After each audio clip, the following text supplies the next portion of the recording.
Namaskar and good evening.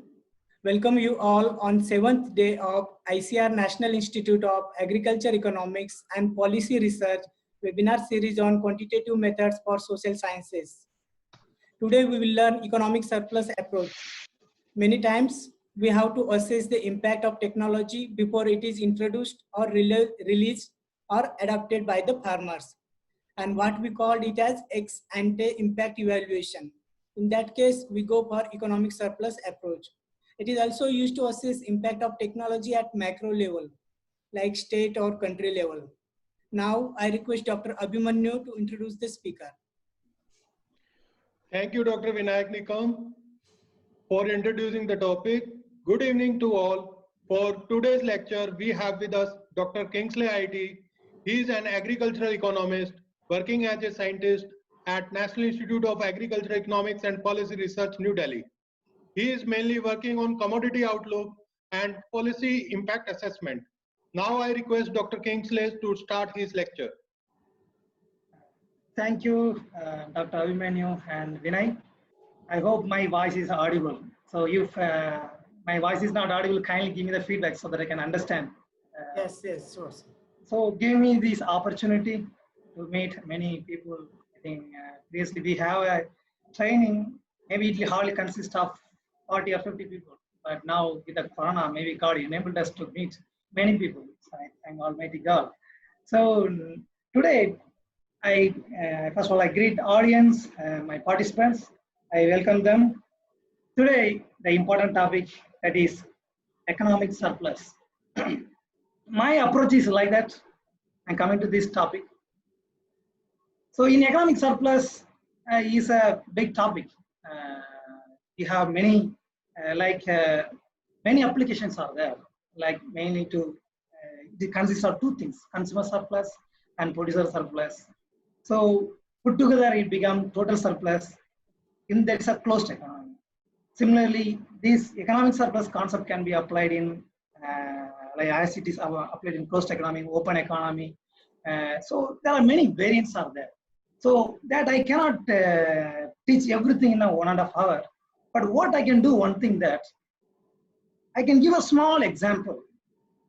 Besides, I can give the logic how this economic surplus is, all the farmers can be arrived. So the basic idea we can learn from the example I'm going to give you, the concept I'm going to give you. So once the concept is understood, you can apply very clearly to the given model, the closed economy. That's what we are going to see, that very clearly we can understand the concept, how we can estimate that. That's one thing. Second thing is that you can use it for other concepts, like if it is an open economy, there's a small economy, the distortion. So many things are there. There are so many variants. So in that case, how you can manipulate the variable and the parameters that you can, at least it can give you some insights. So it is something like that. It is not necessarily giving the fish to eat, but teaching you how to catch the fish. So this is my idea. So let me open my slides.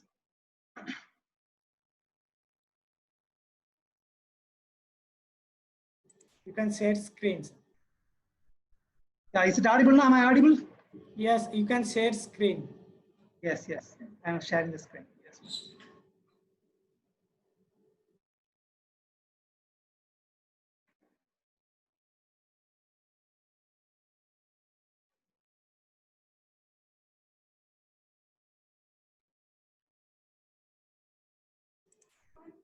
Okay, so we have only 3 topics, three outline. First, we'll introduce how it is useful, and there is some insight into that model. Then we are going to apply. Then we have to remember that the last few classes, I think probably you might have studied propensity score matching and other impact assessment techniques. Basically, you are trying to understand how much, due to the technology or due to the R&D, due to the extension, how much impact you have made. So that's what you are really interested to understand. So now, using economic surplus, we also relate with our R&D and extension stock.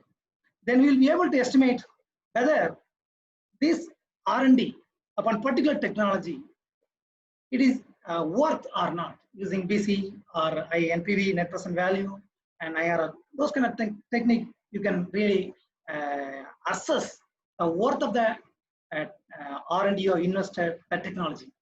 So this is what we are going to today see that. Let me start with introduction. So I think probably as a beginner, as a professional, those who are studying social sciences, at least you have studied economics. So I am not going to be very detailed about the basic concepts, but I'll remind and review that few concepts. This economic surplus is also known as total welfare or Marshallian surplus. It consists of producer and consumer surpluses. This method is very relatively simple and flexible approach to specifying the value of the research by comparing the situation with and without. So you want to study with and without, pre and after. Those things is mainly about with and without, with research and without research, basically. So it is also used to estimate the benefits and costs of policies, program, projects. Mainly it's all about these things. So this is the main idea.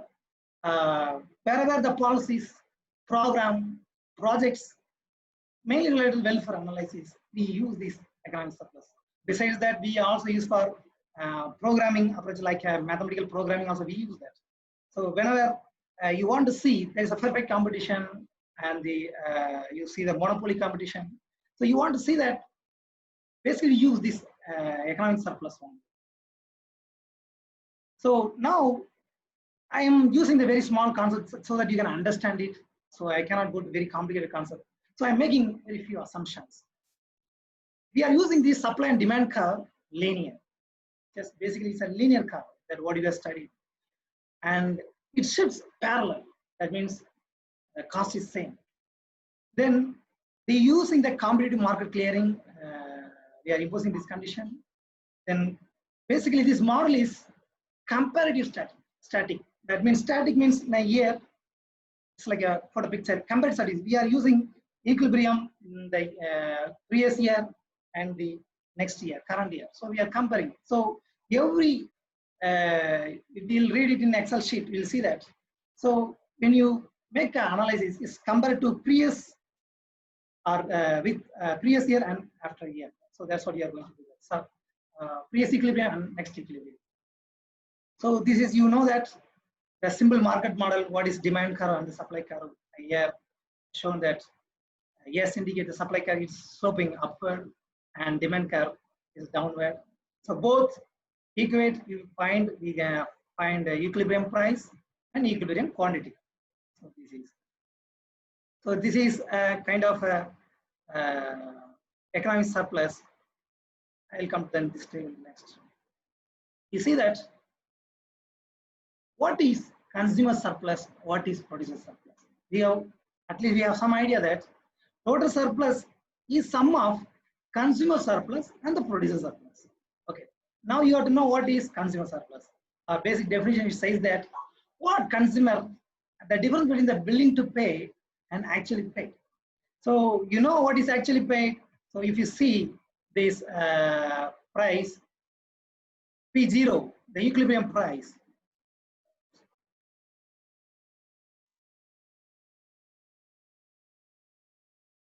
yeah, this is your equilibrium price. How we get it? It is by equating both demand and supply. So this is a market price. That is what a consumer paid and the producer received. This is the equilibrium price. But if you see that the top at this quantity, the consumer willing to pay this much quantity, this much price. So the difference between this, at least this quantity, let us put it here. So this much difference. So it keep on going until this area. So this blue area, total, it indicates total consumer surplus. Similarly,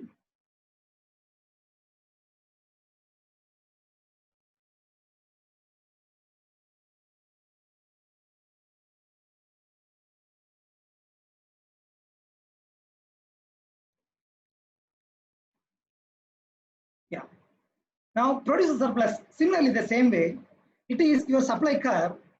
I think we have studied that in the perfect competition supply curve is equal to your marginal cost. So it is a cost incurred by the producer and the price he received by the producer. So it says that the area is a producer surplus. This summing of these two, it gives producer and consumer surplus is equal to total surplus. Now suppose say that it is in Q0, this much they receive the more total surplus. Now if we restrict the production, maybe imposing some, if are restricting like if you have quota system, only you can produce only Q5. So now the producer, how much he received, the producer surplus, between this is the market price he received and this is the price actual cost he received. He has to incur the difference. The triangle is very limited. So the producer surplus and consumer surplus are maximum that there is a perfect competition. Okay. Now just I will review a little bit our what is the demand and supply curve. The supply curve slopes upward because it represents the marginal cost of supplying extra units of production, and demand curve slopes down because consumers will purchase only more as price fall. It's something like a discount. The more the discount you purchase more. The same concept is applicable here. The slope of demand and the supply curve reflect how responsive are consumer and producer to change in price. Usually these are like a slope, but if you do not get it in reality, we need to estimate. We need to get it from the elasticity. So now, if there is a supply shift, that's what will happen. Let me tell you the story. If we invest in R&D, why we invest in R&D? We want to increase the yield, or we don't want to decrease the productivity of a particular crop. So we invest in a particular, like some varieties, like hybrid varieties, high yielding varieties, we spend on it. So by spending what happens, in reality, we bring out some varieties that always much better than the old varieties, the reference variety. So in terms of yield, so the productivity is higher. So once the productivity is higher, what happens? It reduces the per unit cost of production. So that's what we are seeing there. See, it is actually in the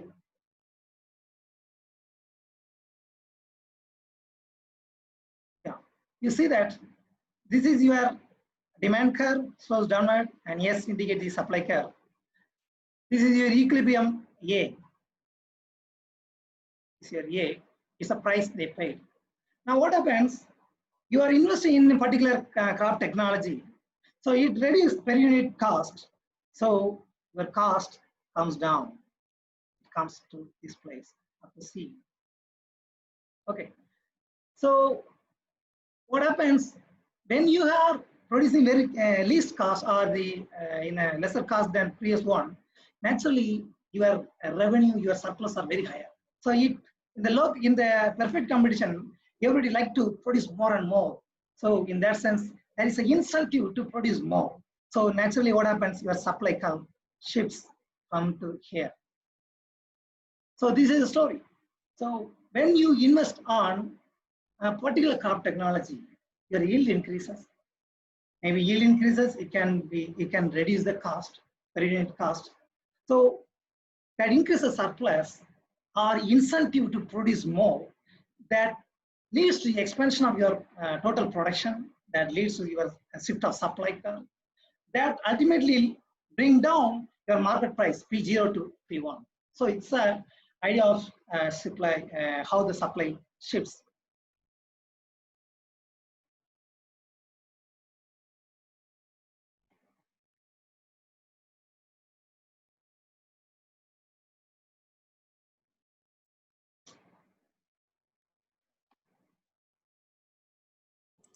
You Sorry, can just annotation, sir. Yeah, actually it's not Annotation on top of this. Yes. You can. Yeah, this is the sequence. This is the sequence. So now we are introducing technology, and then it reduces the costs, then supply shifts, and reduces the market price.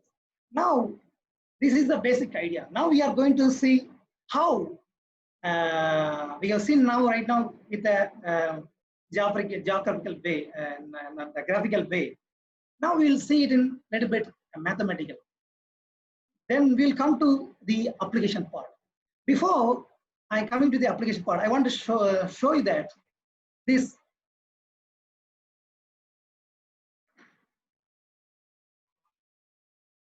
share the screen. Sir, at the top of the annotations, view Yeah, the. yeah. No, not annotation. I want to bring my Word file. Okay. Should I close down this? Yes, you can. No, not closed. I want to bring. Start your screen Word. again and then start your Word. Okay.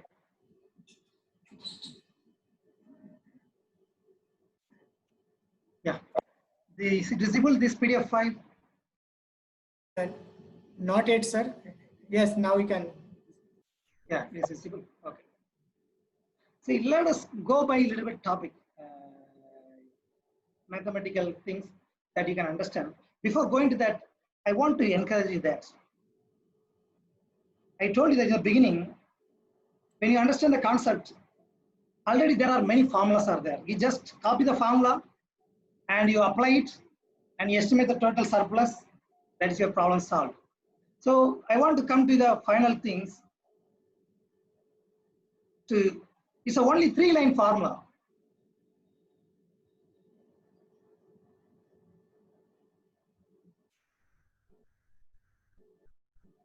It's something like I think I want to show you. Yeah, it's a 3-line formula. Total surplus is equal to change in total surplus is equal to change in consumer surplus and change in producer surplus. That's what we are interested to. So it has a formula like this. It's a consumer surplus formula. Then it's a producer surplus formula. So if all these are already available, so if you apply it, you'll directly get it. But now we are interested in how we arrive this formula, because when you go to the higher model like an open economy and with the more partners are there, so you need to change the equation. You cannot blindly apply the equation. When you apply the equation, what do you mean? What do you mean the small k?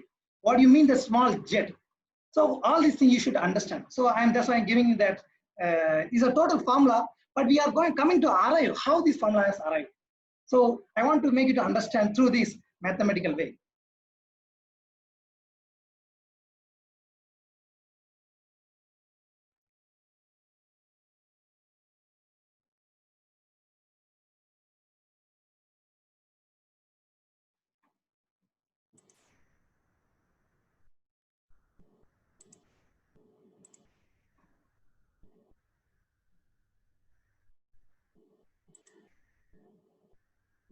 Okay, let us come to this part.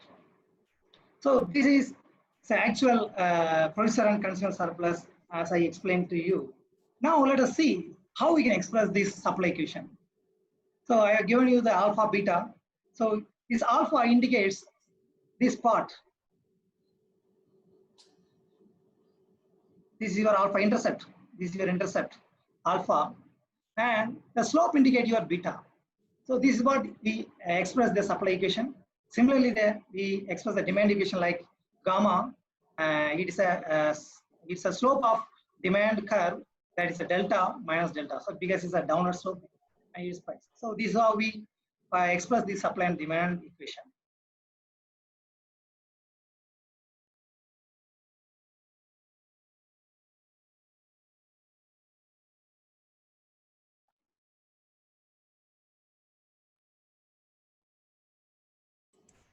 Now, how the supply shifts, how we can express this supply shift equation.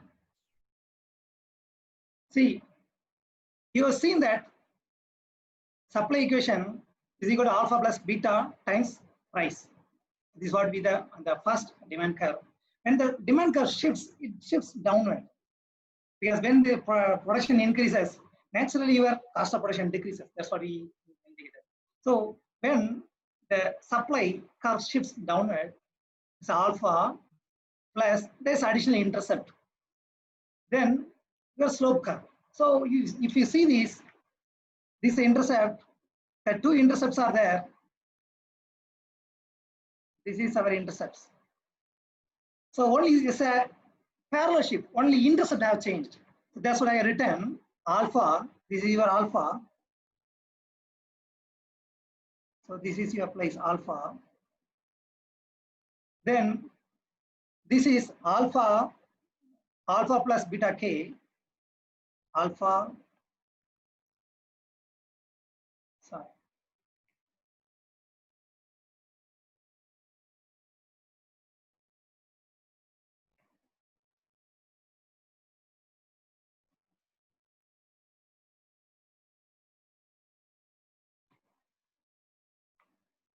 Okay, this is alpha plus beta k. So it is an intercept. Only we have just combined all the intercept, two intercepts.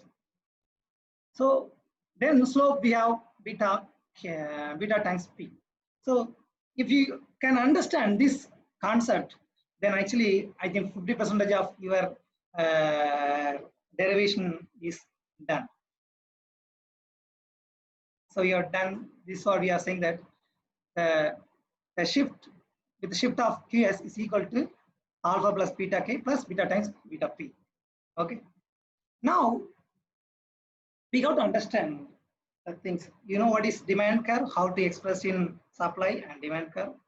Now we have to remember, when you come to estimation of economic surplus, usually in the paper it talks about two things. One is K factor, another is C factor or Z factor. What is K? It's what is K? That's what we have to understand. What is K? Let us see let us go back to the concept. This K, if we see the graph supply shift, it's a differential between the two intercepts. That's what we say K, capital K. Okay. This capital K. Then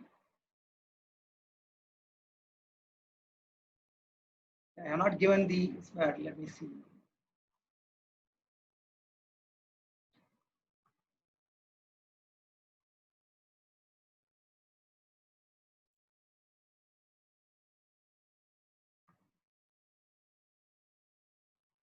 Vinay, my PPT is seen, can be seen?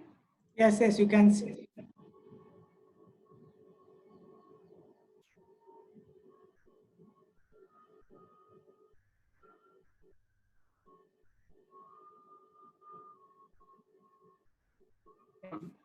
I assume that my PPT is seen.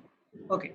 Now we are just saying that what is K factor? I told you that it is the shift intercept and the difference between the two intercepts.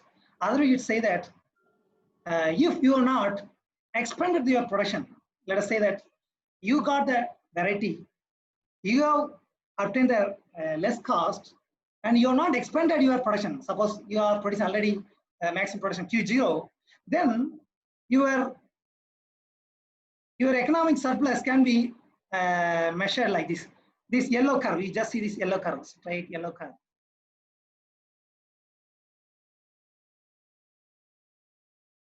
So this is the yellow curve, the rectangular box.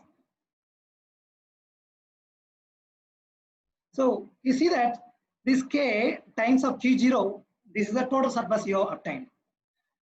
I told you that when there is a reduced cost due to the new technology, there is always an incentive to produce more because supply shifts, that is to Q1. So naturally, what happens now, your total surplus, not only rectangle, but also some triangle also included. Sorry, I am not drawn properly, at least you can understand the things. The triangle, the upper triangle and the lower triangle also included. So this is your total surplus. So if you are not interested, just if you know all the related factor, you see that there is no need to go by your mathematics. It says that K times Q plus 0.5 K times delta Q.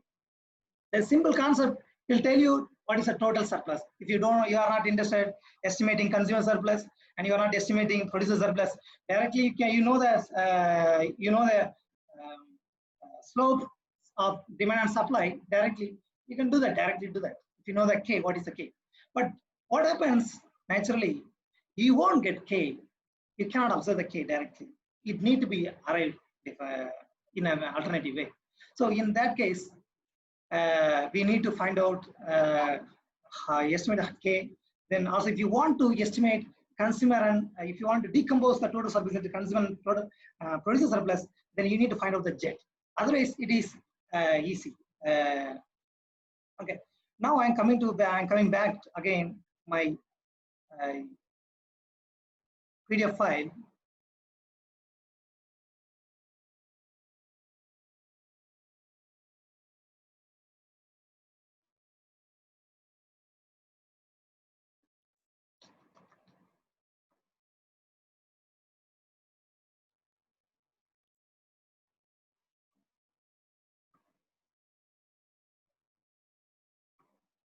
Yeah, I'm coming to my PDF file now.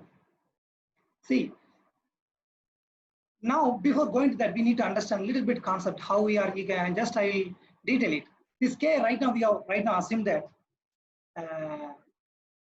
P0 is the equilibrium price and C is the cost reduced, or actually it's a cost of a technology. You can say that. Let us see once again. It's like C is a total, it's a per unit cost of our new technology. That's what we are indicating there. So the K is nothing but P0 minus C, the price difference. So price K is equal to P0 minus C is the price difference or cost saving induced by research realized by the producer. But it's a price realized by the producer, but he has not yet produced because it's a static analysis, right? And we are assuming because we are starting from the graph, then we are going to a little bit mathematics, then we will refine, we'll understand what is K, then we'll refine according to the reality, we'll refine the K. That's what our objective is right now. So you see that, you know, already you might have studied that if we given supply curve and the demand curve to find out the price, so this is your P.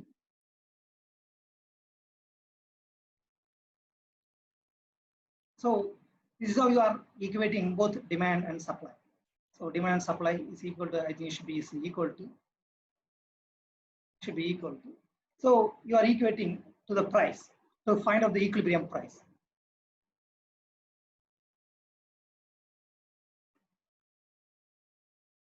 So now we are just assuming that we don't know what is the K value. Only we know that a technology reduce the cost per unit cost. That means it shifts the market price. So we say that with the introduction of the shift in supply curve, alpha plus beta K plus P is equal to you are equal to your demand curve. You are finding equilibrium price P1, that is this much.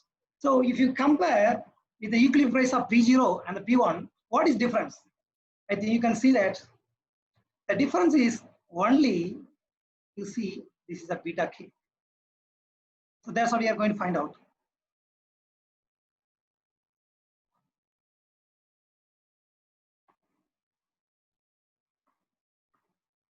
Okay, so we are trying to find out the difference between the P1 and the P0. Okay, so that means both the equilibrium price. So it is nothing but Pk times P0 by your slope coefficient of supply and the demand. Okay, what usually we do that after we economists, we not change in price, we often express in terms of proportion or a percentage. So if you want to see how much the price has reduced, you want to see that.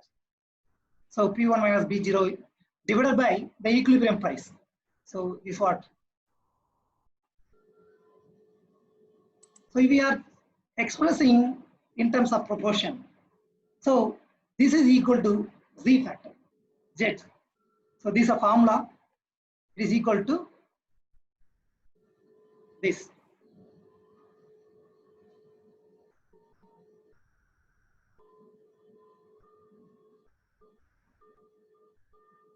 So this is, we have one thing we have to remember. I want to make clarity to you. K, capital K means price reduced.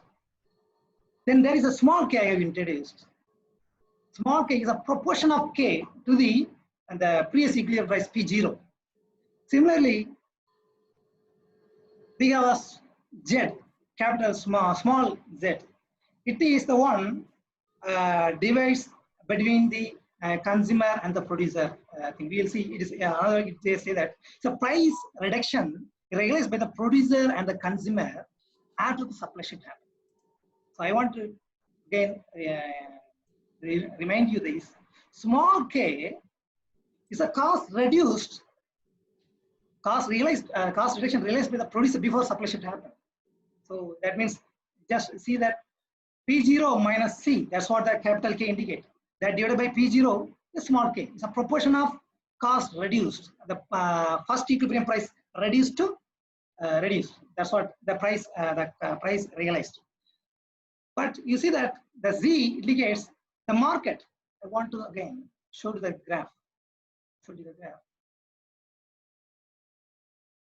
See, this is P0,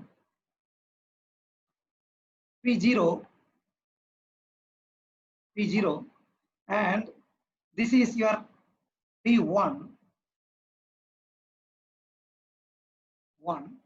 This is C. Okay, this P0 to C is a price reduction realized by the farmer. That is equal to capital K. Okay, if you capital K, that means the difference.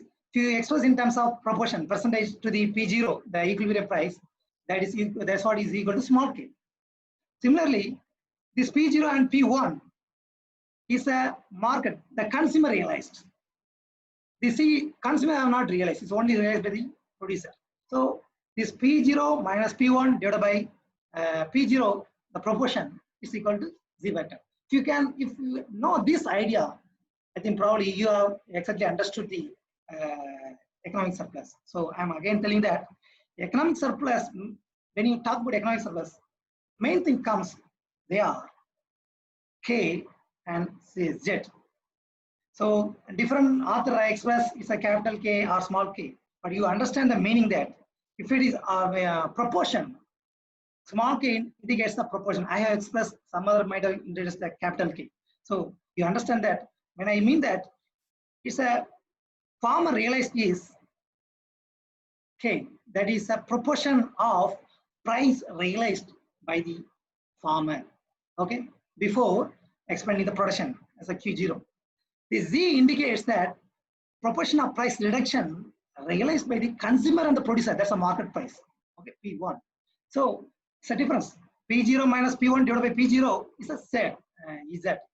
Similarly, P0 minus C divided by P0 is realized by the producer, so K. So you may have to be very careful about small k and the Z vector. Okay. So I have expressed in this paper, in this write-up, all the small letters I indicate the proportion, all the capital letters I indicate the values, the difference.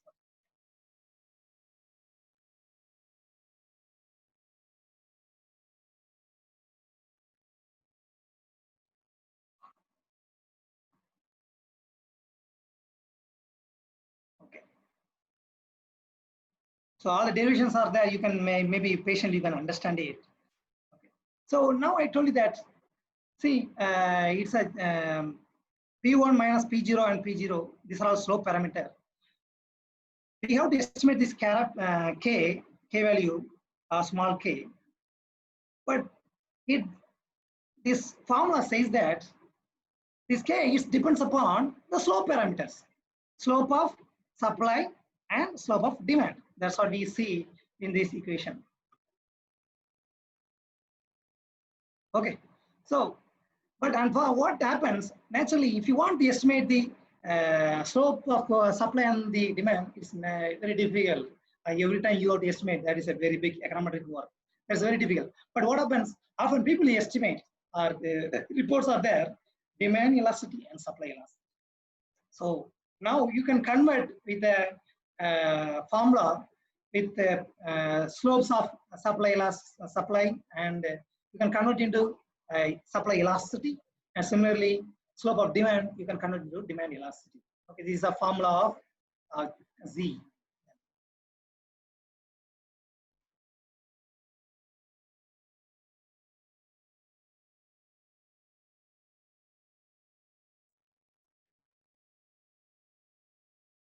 Okay, now let us come to how to derive this produce consumer surplus.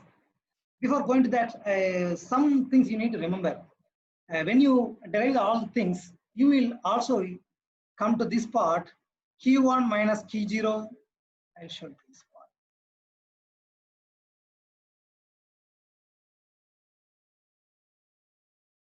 This part, growth rate of your production, something. It is related to your jet factor.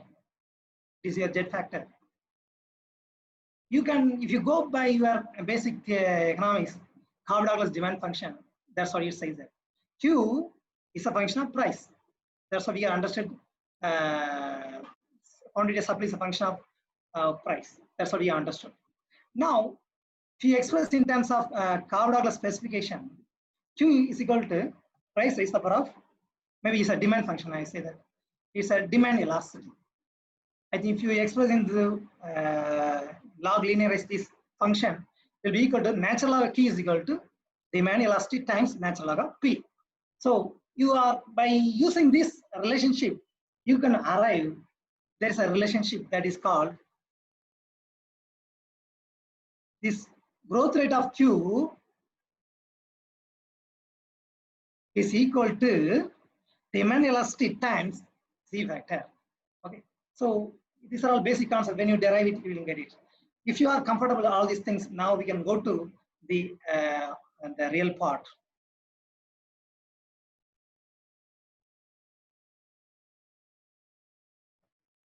Okay. So now let us first do it in graphically how we can do this. Derive the consumer surplus. If just coming back, if there is a given demand, the supply shifts to S1, how the consumer surplus you can arrive through the graph. So you see that. So this triangle, I think the sea blue, you see that without the first, if you just forget this, the shift, this sea blue curve is your consumer surplus. Now supply shifts to downwards, what happens? You see your price P1 changes. Your price previously it was P0, now it's P1 changes. So your area is changes. So if you see that change in consumer surplus is equal to your previous consumer surplus minus, your latest consumer surplus minus your previous consumer surplus. So your latest consumer surplus what? This is a big triangle. Okay. So what is your, this is your latest one, a new one. What is your previous consumer surplus? This is a small triangle. Okay. So the big triangle minus small triangle is equal to change in consumer surplus. So if you can put all the data into your graph, you can find out what is your change in consumer surplus. It's a very blue area. You see that like a P0, A, B, and P1. So this is a I don't know what is the shape. It's a rectangle plus triangle. It's a rectangle plus triangle. So this is how we separate. The idea is that if you want to find out the change in consumer surplus, you have to find out the latest consumer surplus minus your previous consumer surplus. So you get change in consumer surplus. Similarly, the producer surplus. So if you see the producer surplus, we'll go to back. Let us go. We can express in terms of equation. You see that change in consumer surplus, you can find out that P0, A, then D, sorry, it should have been D, and P1, it should have been D.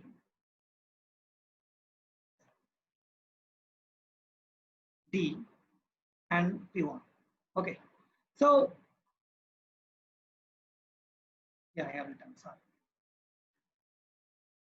So this triangle, this part, blue part can be, we can divide it into like a rectangle and the triangle. So the rectangle PO, P0, A, D, and P1 plus this triangle part A, B, D. So this is what we understand.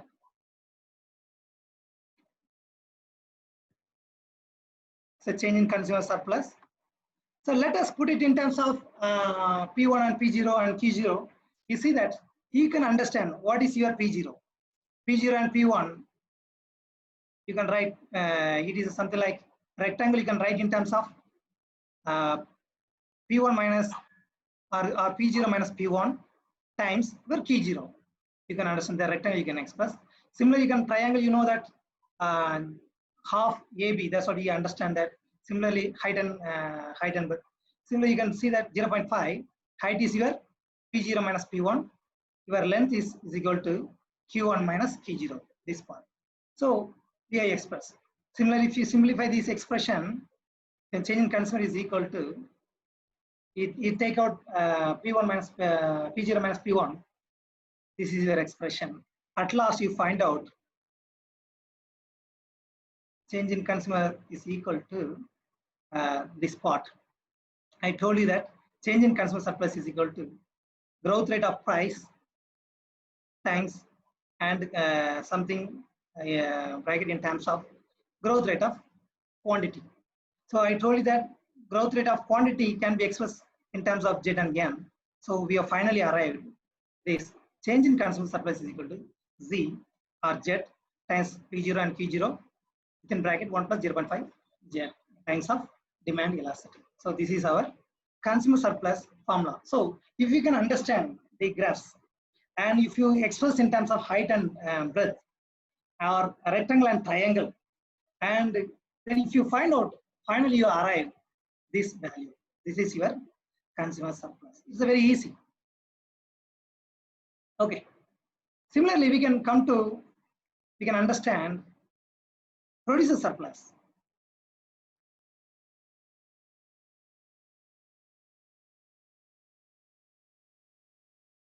So similarly, I am expressing the producer surplus. Just I have not colored the consumer surplus. You see that. So in the first supply curve, it was that this triangle was your producer surplus. Okay, it's a first one. When your supply curve shifted, your supply curve has changed, become this. Sorry.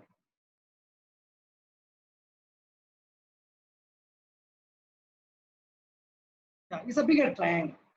So now you know area. So you just simplify, you just your later producer surplus minus your previous producer surplus, that will be equal to change in producer surplus. So this is what we have done that.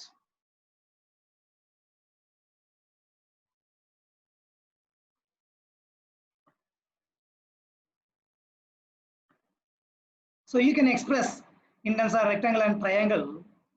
I think I have given all these things. You can see that. So it is your producer surplus. So what is producer surplus?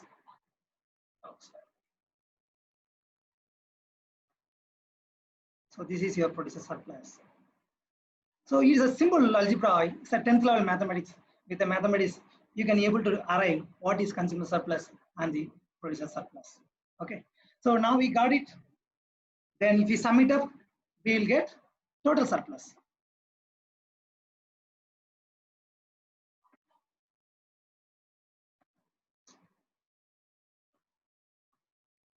So we got change in producer surplus. It's a total surplus. We got it. Okay. Now I told you that how we can obtain this scale. So for you, we have to remember this our assumption.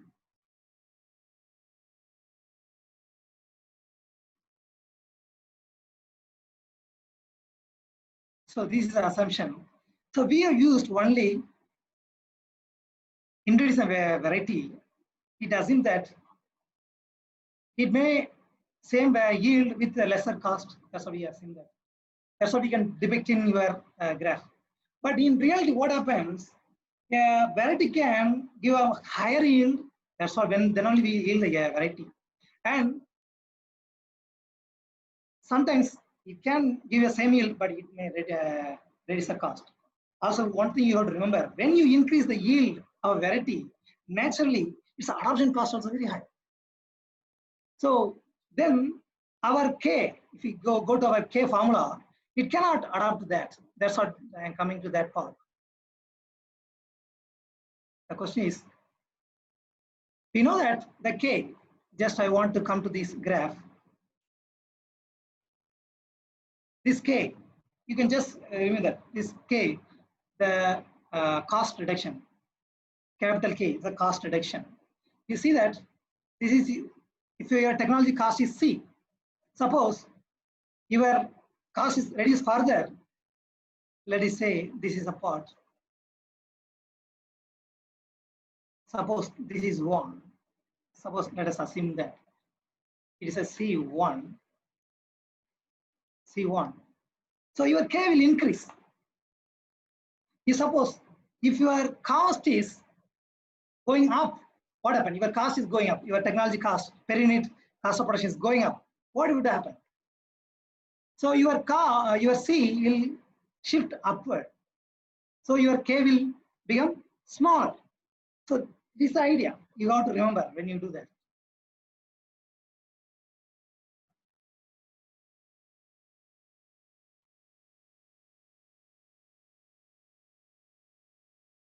We want to see what is this K. See, it's a Q. What we can come from the equation itself. It is supply shift. The K is nothing but difference between the intercepts of both the supply curve. So in the first supply curve, it was alpha QS0. You see that.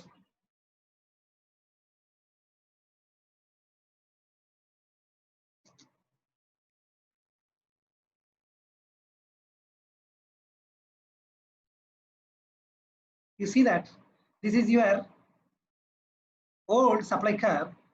So you say intercept is alpha, slope is beta. If the supply curve shifts downward, what happens?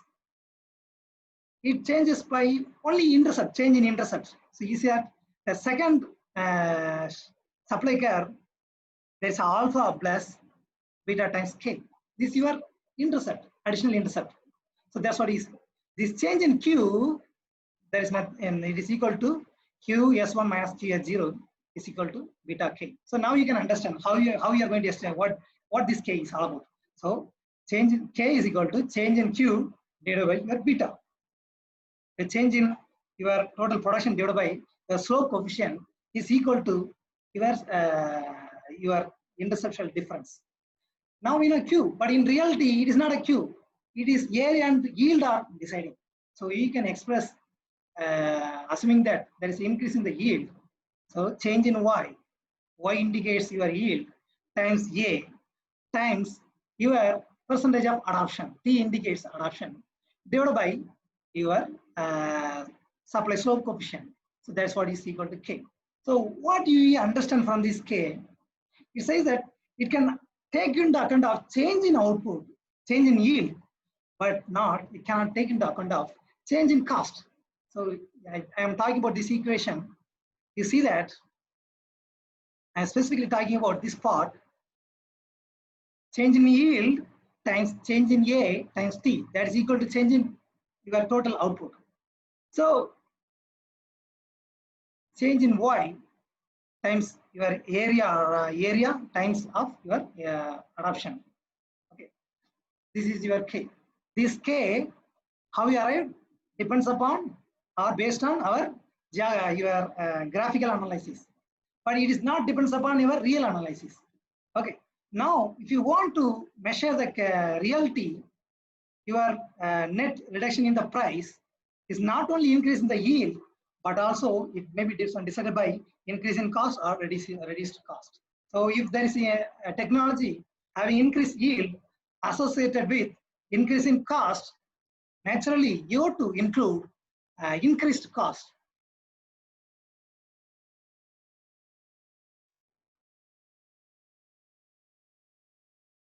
Okay, that is I am talking about I. So that means how much change in cost. It is it is related with how much cost as are increased or reduced. If in this case it is increased. So if there is an increased cost, naturally your K will magnitude of K will decrease. That's why we have minus it. Okay. Now I told you that all these K's are expressed in terms of slope coefficients. But naturally our slope coefficients are not available. So it's a very heavy work. So we can arrive by somebody estimate that supply and demand loss. So already you know this supply formula. So it's a slope coefficient times B divided by B price divided by QS. That's what we have expressed. I think I am not going into much detail. So the final answer comes your K. If you express in terms of supply elasticity, it is equal to growth rate of yield delta Y by Y, growth rate of yield divided by supply elasticity times your percentage of adoption or adoption rate times U price. This is what the small K is all about. I'm talking about the just I want to remind you, capital K indicate is an actual difference. Small k indicates it's a percentage, proportion of reduction. That means capital K divided by equilibrium price P0. That's what we have to understand. So first part is over. So here we are including this increasing cost. We have included. So small k is equal to, this is the ultimate formula. Okay. So now I'm coming to the end of this analysis. That so small k, that's what we need. K and the Z factor we need. So this K, in the reality, it is two things: growth in yield divided by supply elasticity, that is indicated by increasing yield, and other is that is the increasing cost, change in C divided by yield by price. Okay. Also, one thing is are important. If you see that economic suppose literatures, it is not only these things. Also, P, the proportion of success and depreciation of technology. Whereas technology, they depreciate like a yielding variety. Breeders used to say that like they lost their productivity over the year. I don't know the right time, but the thing is that so we express in terms of those things in depreciation. So this is the K. So I hope now you can understand what is K and Z, what is the depreciation factor, what is the proportion of success, and what is the T is adoption. So these are all the factors as collectively decides the small k. Okay, but if you see the graphical analysis, it is only we talk about only this part.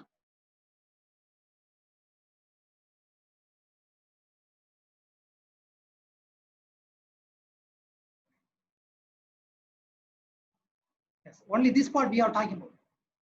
So now we have updated our k by increasing cost and adoption rate and proportion of success, because technology has a success and failure.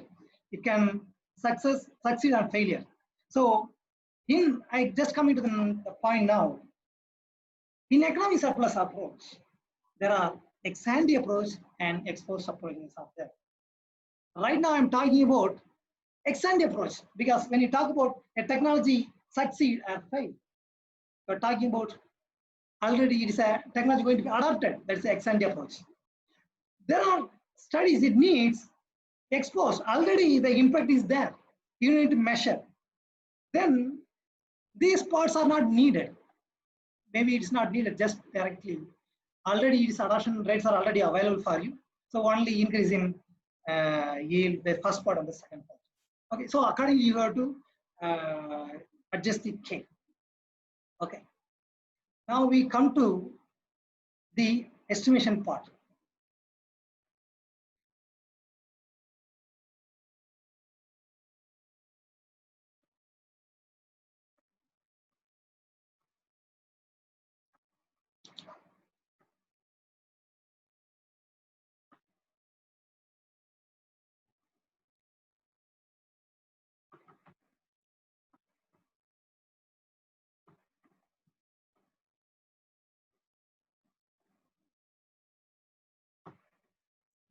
Vinay.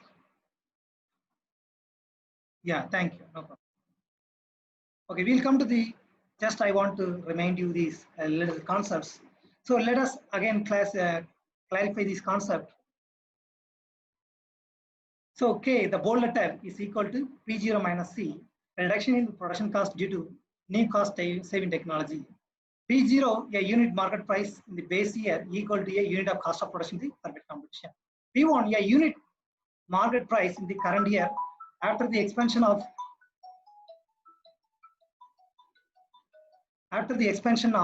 production from Q0 to Q1. Similarly, C, a unit cost of production of new technology.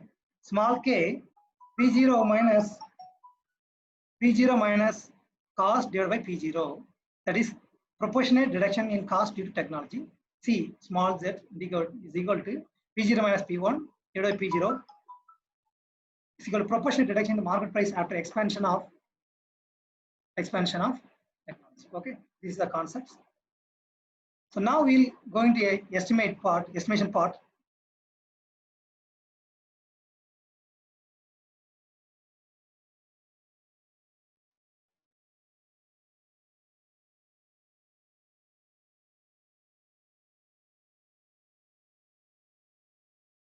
So let us take the example. It's available in Scarcity of Science Under Scarcity, the book written by the authors. These two books I am referring in this example. One is Science Under Scarcity, the book. Another material maybe I'll give you in the last. The Economic Impact of Agricultural Research, a practical guide. These two materials are I referring. Okay. So now I think these Excel sheets are visible. Vinay? Yes, sir. It is. Okay. So you see that before going to the estimation of this part, you need to remember some variable, some parameter we need to provide. They are shown in the yellow color. You see that they are supply elasticity, demand elasticity. So when you know that there is a new technology, how much yield has increases? The yield. So it is, I think, 0.16. I'm expressed in terms of proportion. 0.16. That means is equal to 16%. Similarly, input cost change. Adoption of this technology also associated with 10% increase in per hectare cost. This cost has to be converted into increase in cost to per ton. That we have the formula. Then become this net cost change. Actually, the previous k, small k. But now we are updating this k with multiplying by probability of success, adoption rate, depreciation. So it all comes together, the small k comes. Besides, you need to have price of the commodity. So how much price is there, and quantity, how much supply going to be. So depends upon all these parameters are there. So you, before going to estimate this this economic surplus, this yellow color, whatever indicated in the colored in the yellow, you need to have this value, supply elasticities and growth rate of your change in yield and associated with input cost. Then you need to have assume what is the probability of success if it is in a X and D. Now in our case we are assuming just 0.5. The technology can fail and succeed, and adoption rate we are given. So for all the values are constant. If you see the adoption rate, only it's a varies, because after introducing the technology, we are just assuming that almost 5 years it is not being adopted. After 5 years, it is picking up. First, it is see that 5% is only adopted. Then it goes next year 10% adopted, 15%, 20% like that. So it is a hypothetical example. So in your reality, it may not be. So you have to adjust. So you have to assume how much this adoption rate going to be. Similarly, we assume the depreciation rate. First 6 years, I think probably 8 years, there is no depreciation rate. I think what do you mean that 1 minus depreciation rate? 1 minus depreciation rate. So it is in the lambda is 0 here for first 5 years, first 8 years. Then it gradually increases 5%, then 10%, then 15%, 20%. So it becomes 0.95, 0.9, 858. So depreciation. So these things you have to assume. So once all this you have, then you can find out the K is nothing but is a multiplication of this factor.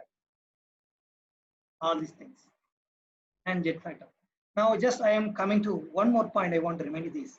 See, I told you the gross cost change per ton. That's what we have first estimated the K. That is a small k from the graphical. That need to be updated from the reality conditions. So this is a gross. So whatever you estimated from the graphical approach, like small k is equal to this gross cost change. It is nothing but you see that your yield growth divided by supply loss.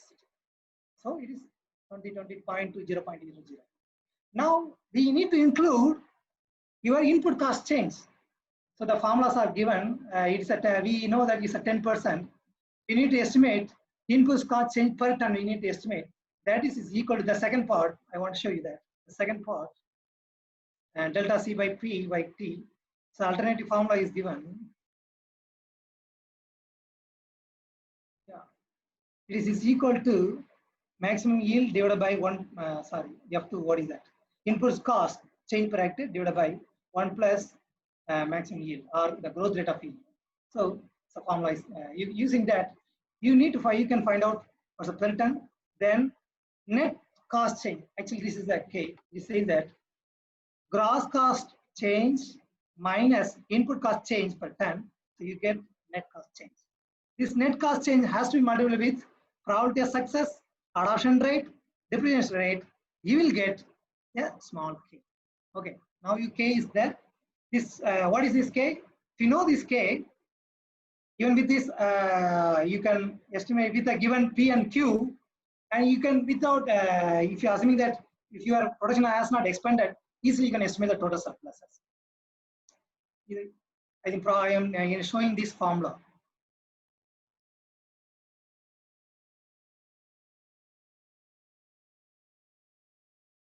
Yeah. If you can small k, I think this k, small k, I think using this formula you can do that. Only you need that P and Q and delta Q are needed. But here we have it is updated with reality. So it's a small k. Now we need a price and a quantity and jet factor. You will be able to estimate the total surplus. So the formulas are being applied here. So what is the total surplus? This L indicates your small k times your price times quantity Q0 times 1 plus Zn, Z times your your demand elasticity. So these are producer surplus and supply surpluses. So these are we are estimating these things. Now there is a problem. If you go through, it is, I think probably it is a more of, not exactly, the more representation of ex-ante analysis. There are analyses we need to exposed analysis. Maybe you can combine ex-ante and the exposed that we have done. That example you can see it here.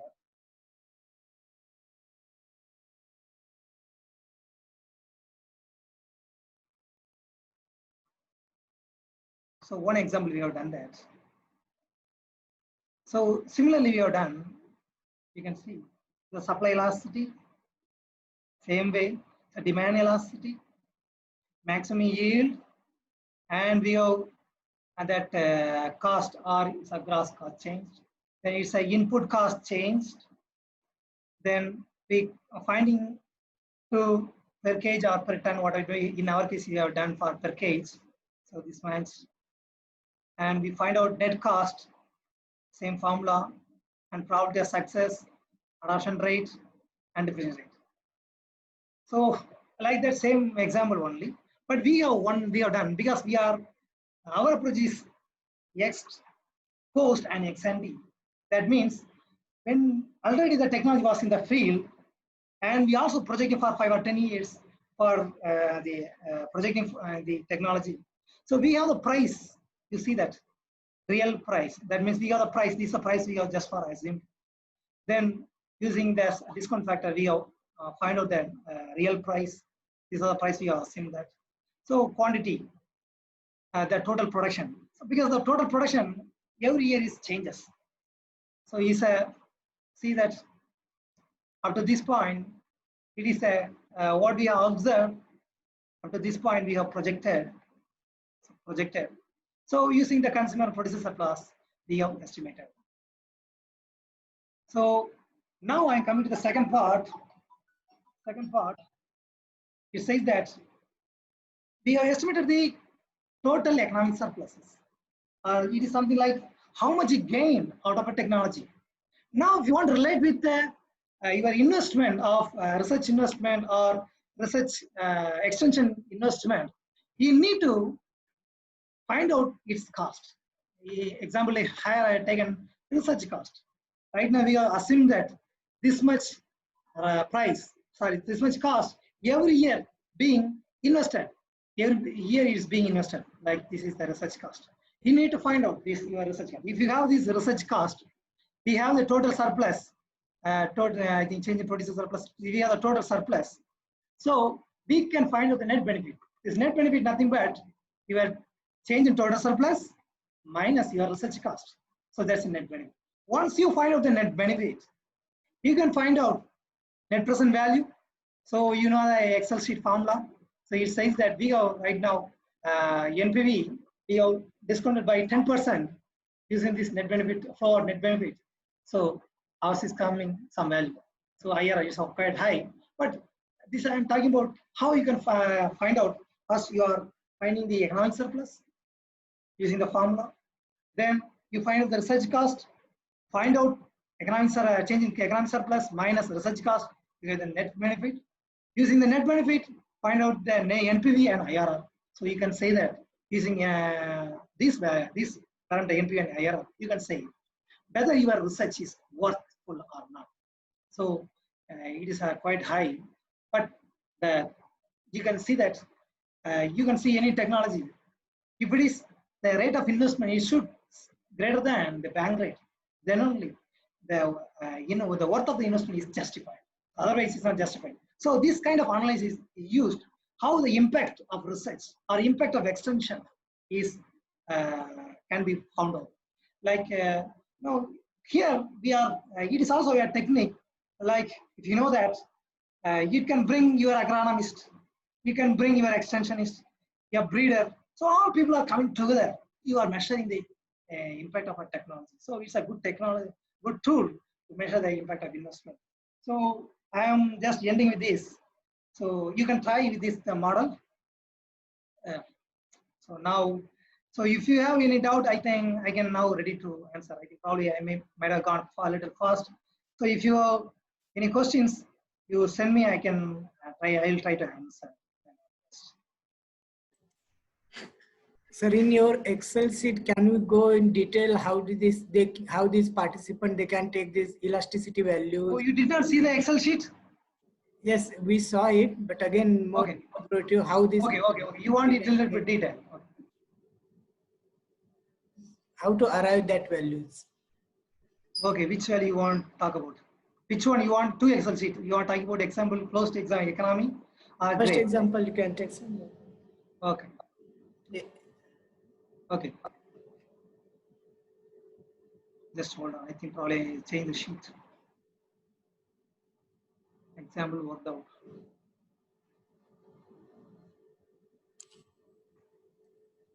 Yeah, tell me. Yes. From first you can start, sir. First row, first column. Yeah, it is a supply elasticity. These are the yellow, whatever the yellow color, it is, you need to collect these parameters like supply elasticity, demand elasticity, yield percentage, it should be in percentage. So yield increase in percentage, okay, or proportion, okay.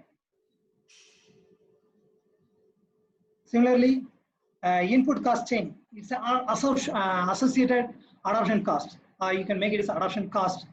Due to adoption, you are like suppose you see that you have previously a normal variety, what you call common variety rice.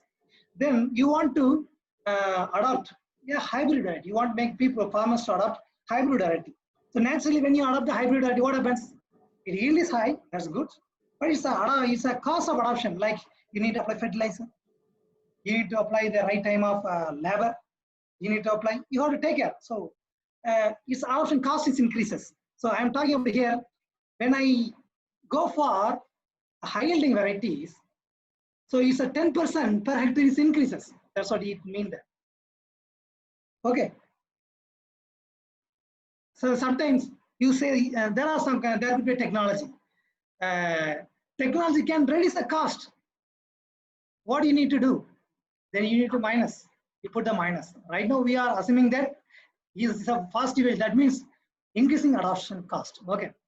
So then we convert into some the formula is given. That is F2. F2 means this change in cost, the adoption cost, change in adoption cost in terms of percentage, 10% divided by 1 plus maximum your growth in yield. So that's why we find out this value. So then find out, you need to find out net cost change. That is nothing but your cost reduction due to your yield. What do you have seen? This part, 20%. Huh? It's a cost change. It is nothing but growth rate of yield divided by your supply elasticity. It is nothing but your gross cost or marginal cost, whatever it may be. So it's a the cost is associated with increasing the yield. Okay. Minus cost, adoption cost, increase in adoption cost. So it's a 0.20 minus 0.86 is equal to 0.11. So it's a net cost.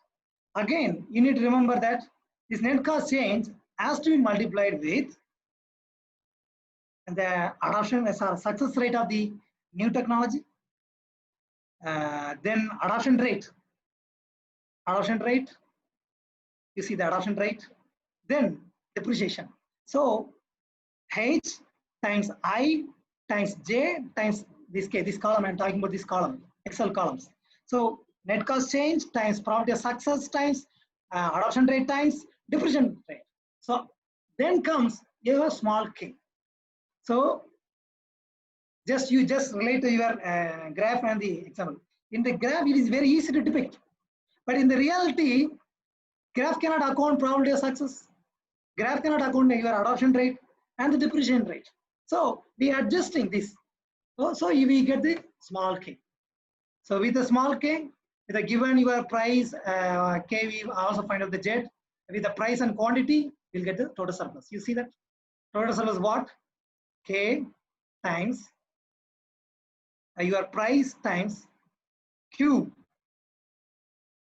is equal to 1 plus your Z times your demand elasticity. This is the formula we have arrived. You know how we have arrived, that you can see in the write-up. Okay, so it's a total surplus. And once you arrive the total surplus, you can find out the consumer surplus and the producer surplus. The same formula you can use that. We have find out the consumer surplus. The same formulas are there. Producer surplus also formulas are given. So this is why you need the consumer surplus and producer surplus when you justify how much the consumer gain and the producer gain. Then only you need producer and consumer surplus. If there is no need of producer and consumer surplus, you just use the total surplus. That is your total gain.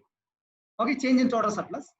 That's your gain has to be related with your research cost. Your research cost is here. Suppose you are investing in a particular variety for first 5 years, 6,000 something, some crores or some values. So you take the take the difference between your total surplus minus your research cost. It becomes your net benefit. Okay, net benefit. So once you got the net benefit, you know how to find out the NPV and the IRR. So use the formulas. So you will get. You can justify whether your technology is a worth to adopt or not, either worth or supporting promotion or not. Those kind of questions you can answer it. Okay.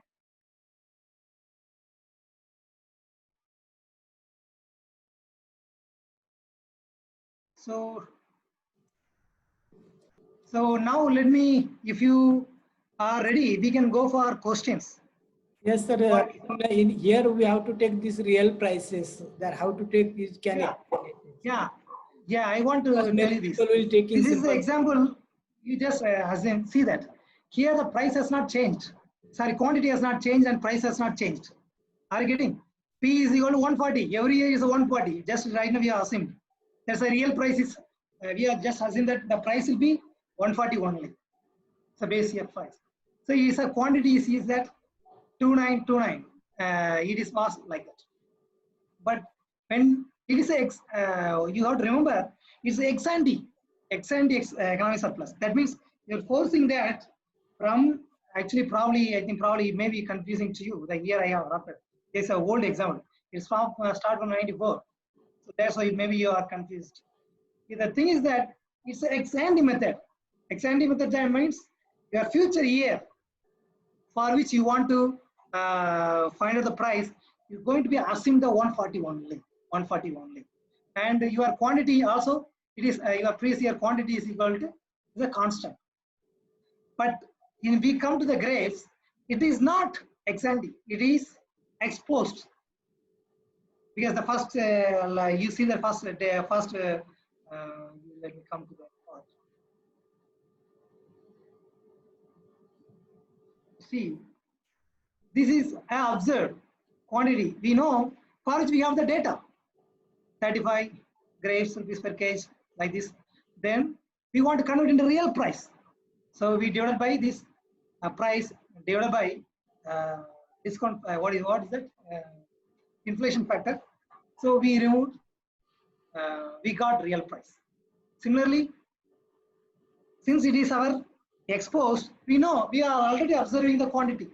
In ex ante, we don't know what is the quantity. We just projecting the quantity, or we just assume that the quantity is a constant. So that's the idea. Okay. So any doubt? This elasticity values from which they can take. Elasticity is that it is the elasticity just right now we are assumed. So right now it is, in our case, a research case, it's a 0.4 you are assumed, depends upon the commodity. It's a grapes, it's a luxurious commodity. So naturally its rate is better than your necessary commodity like rice and wheat. Is higher than wheat, but it should be lesser than your any luxurious commodity like sofa and car, all these things. So price elasticity, demand also like that. So if we have this, we have the literature from where we have taken this. Okay. Okay, sir. Just clarify that this research cost also include your development cost as well as your extension cost. Suppose Yes. NRC grapes, they have developed mobile. Okay. This research cost, Okay. their RPP, what your staff involved in there, all this cost, plus their development cost, this mobile app development. Yes. Commercialization, other aspect, plus extension cost, reaching out to farmer. Yes. All total cost, this research cost is included. Yes. So this is things you need to arrive at. This is, I cannot tell you, this is a very big topic. Come to estimating the research cost itself, so that we cannot do that. But at least we right now that every year how much you are investing, I already have discussed. So we can find out what is the research cost, extension cost. You can put it. Okay. People are we need to remember. Yes. People are asking this last year column, how these consumer surplus, producer surplus, and total surplus is calculated. Yes. They have not. Yeah, I told you that these are formulas are there. You see that we have shown the formula. You can just zoom it out so that they can see. Do you see my PDF file now? Yes. You see. See, this is the just actually, I think probably it's a producer surplus. I have not given very all together in one place. Just I'll write it down. See, you see your change in producer surplus formula. So what it says, small k minus small z times price 0 it is available, Q0 it is available, times 1 plus 0.5 z. Z also already we know how to, we have estimated. As you can see that in your Excel sheet, z, and it is your demand elasticity. So it just multiply. That's what you have multiplied. Similarly,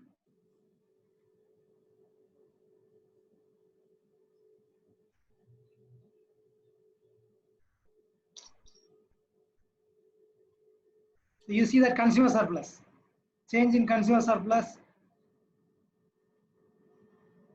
So this is the formula.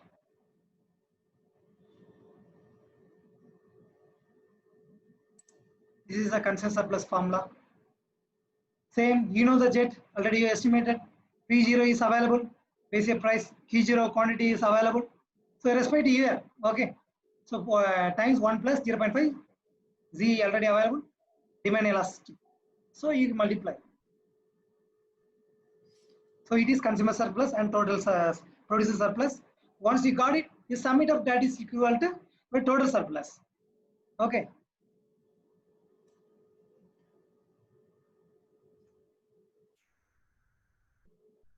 Total surplus.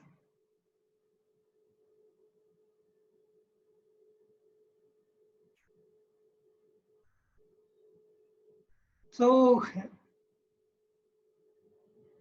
now the question asked, I'm coming to the one more question. Huh? Yes, one more, more related to adoption. This from Facebook, Lata Sri, and from Hanumant Shinde, they are asking how to derive this adoption rate. Yeah, adoption rate, it's a projected value. You cannot, you are talking about how to estimate this adoption rate. I think probably in this example you see this adoption rate. Yes. You see, after introducing the technology, we have assumed that how many years? Almost 5 years, this technology is not taking up. There is no one to take up this technology. After 6th year, people are coming. That to how much? You see, only 2.5% of people are willing to adopt. So this adoption rate, it is naturally you need to consult. It is not I cannot tell how much is the adoption. So only thing that you have to, I think extension people might be knowing this. The adoption curve or the product life cycle. Economics people know that. The product life cycle, they follow some S curve. So that curve you need to follow. That means in the beginning it is very slow, then gradually it increases. Then after some time it increases. So I am not the right person to say which year it will grow. In the beginning it will go slow. That only I can tell. But how many years it can go slow, I cannot tell you. But only the specialist can tell how many years. Suppose you are introducing a high yielding variety. Suppose IRA introducing a high yielding varieties like a basmati varieties. Okay. So they know, depends upon the demand. For first 2 years may not be there or no one to adopt. If there is a successful variety, people are good advertisement and farmers are exposed. So it depends upon that willingness to the adoption. So the adoption rate goes up. So there are other formulas are also there. Maybe you can say, maybe I'm not giving that. There are some other softwares equivalent to this, what we have done in Excel. Like Dream software is available. Some other Modex C Excel sheets are available. So they have given, you can see that. So they just assume that yes, saved or logistic curve. Just follow the logistic curve, and you find out what is the maximum adoption rate. Like if you are introducing a basmati technology, how many farmers only will adopt that technology? Let us say 30%. So to attain the maximum maximum adoption, how many years is going to take? So you just remember it may be 8 years. So these things I cannot tell. It is maybe the people who study those varieties, like previously how farmers adopted previous variety. So based on that, we need to conclude. We need to come to an estimate. We cannot tell you. We cannot give any random. It is right now. You can just assume. Suppose you don't know anything, you can maybe assume different adoption, right? Like 0.1 like adoption rate. Then you have different adoption paths, and then you just simulate the example. It's just only this different adoption path. Right now, I'm seeing that this adoption path. Maybe you can you just find out the estimate. Then you find out another adoption path, like change the value of all the adoption rate. Then you estimate, find out the sensitivity analysis. So what is reasonable to you? Then you use that. That's another alternative. Yes, sir. Here, one clarification that initial 3-4 year, the technology was in development stage, and once yes, developed, commercialized, then its adoption started. Yes. Yes. The adoption started, then it will continue for some times. Yes, sir. Okay, that also you should know. We just right now assuming. Yes, generally we follow the Rogers adoption curve. Yes. where that after some time there will be competition for this technology, and there are chances that this adoption rate of this technology will fall after some time. Yeah, we can only tell the path. We cannot tell the coefficient. Right now, we are getting. Right. So we can tell the path based on your theory. He says Yes. how the path will go, adoption path will go. Yes. So you know, from that path, you can come to some understanding that how much value you can give for adoption rate. Yes, sir. Sir, 3-4 questions you can pick up from this question and answer section. Yeah, the first is I'm coming. Like technology may not always. He's from Krishna Tinsina. He says that technology may not always reduce the cost, but maybe in some same cost can produce a more yield. Let's say if we release new variety, cost may not reduce, but yield may be higher. In that case, what would be the K? K may be 0 or not. No, K cannot be 0. K cannot be 0. So you say that, that's what I was discussing. I think probably this person might have given 432. I think I have probably answered this question. So when I related with you first graphical approach, what the K is all about. It's something about growth rate in yield divided by supply elasticity alone. It only take into account of increase in yield, but it doesn't take into account of increase in cost. But now you say that to take into increase in cost, we have added input cost. So that are we say that change in cost divided by I, the formula we have given. Besides that, also we have the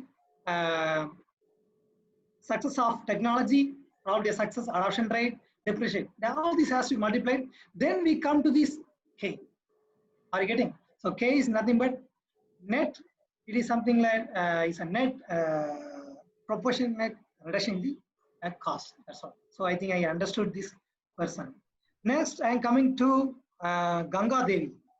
She is asking, can we use this technique for household data set or primary data? So I think probably she did not understand properly. See, when you talk about the adoption rate or impact assessment of a particular variety, particular technology, so you need to estimate what you need to estimate reduction in the cost. Okay, I am talking about this place. So if you talk about the impact, you are talking about the question, then only you need to go for primary data. Okay, but if you are talking about economic surplus, there's a different part, economic surplus. So economic surplus only gives the methodology. Okay, so then if you want to estimate the elasticities, then you go for household data set. So otherwise, we in this estimation part, we use the primary data, the data like what we get, like a price and the quantity and the cost reduction or cost increase and increase in yield. So those things. And for household data are the already available report like for demand elasticity and supply elasticity, you have to get these reports. So like this. Then I'm coming to how to infer the result in terms of welfare. So it is easy, net welfare. It is how much net benefit you have obtained. Net benefit you have obtained. It is nothing but it's a change in total surplus minus it's a change in your total surplus. That is what your change in welfare. Okay. If you want this total welfare is nothing but is equal to total surplus. So you need to accumulate this value. So you get the total surpluses. Okay. Now what we have computed, it is this part. Change in total surplus. Are you getting this total change in total surplus? That's how we have estimated. But that is equal to change in welfare. If you want to find the total welfare, it is equal to total surplus. So you need to accumulate these values. Okay. Then Biswajit Devnath. If we have equilibrium price and quantity for 2 different years, yes, can we calculate the price elasticity of demand using these 2 data? Why he asked this question, maybe related, maybe a little bit confused, I don't know. See, you can get the price, 2 different price, you can equilibrium price, you can get it. But if you have equilibrium price quantity for 2 different years, can you calculate the price elasticity? So, right now we are going by the assumption that our price elasticity is constant. So you see that our price elasticity is constant. So we are not estimating any price elasticity. So we have arrived this elasticity, we have obtained the elasticity from some reports, compiled the elasticity from the reports. Okay. So our elasticity as in that is a responsiveness. That's what we say. Since our is linear demand and supply curve. So it's a constant. But if you can introduce that. If you introduce a non-linear demand and supply curve, naturally your elasticity also will change. So you can see the literature, you can do that. But I cannot tell you how to do that.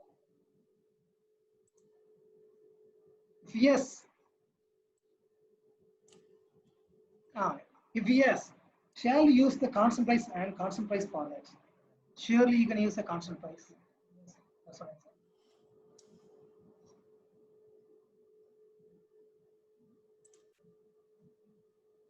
Yeah, one must. Sinath P.D. Kakandi. I am not pronouncing wrongly. Sorry to that. Sir, how can we measure welfare increase under cost benefit analysis? It is basically a cost benefit analysis. So what you got? What is your benefit? There is a change in your surplus. What is your cost? It is your research. So divide them, you'll find out the benefit cost. So total benefit, what you need to do? So you just sum it up. This net benefit. You need to sum it up, so you'll get total benefit.